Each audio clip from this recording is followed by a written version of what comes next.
जपानमधल्या एका माकडाच्या पिलाची कहाणी जगभरात व्हायरल होतीये. पंच त्याचं नाव.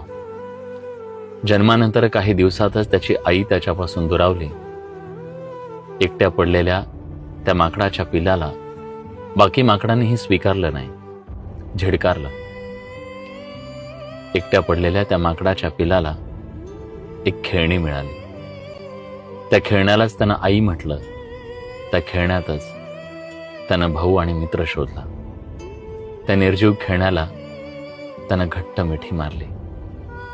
त्याच्या एकटेपणाची ही कहाणी आपल्याला सगळ्यांना एक गोष्ट सांगतेय, ते म्हणजे तुमच्याकडे कितीही पैसा असू द्या, कुठलीही गाडी असू द्या, कितीही फ्लॅट असू द्या, पण जर तुमच्याकडे तुमचा हक्काचा माणूस, त्याचं प्रेम आणि आधार नसेल तर हे सगळं झूट आहे.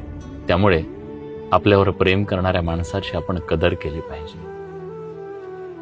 आणि एक कटू सत्य सांगू, तुमच्याकडे कितीही धनदौलत असू द्या, तुमच्याकडे कितीही पैसा असू द्या, पण एक असा शब्द आहे ज्याची उणीव कधीच भरून निघू शकत नाही, कुठल्याही बाजारात ती मिळू शकत नाही. ती म्हणजे आई.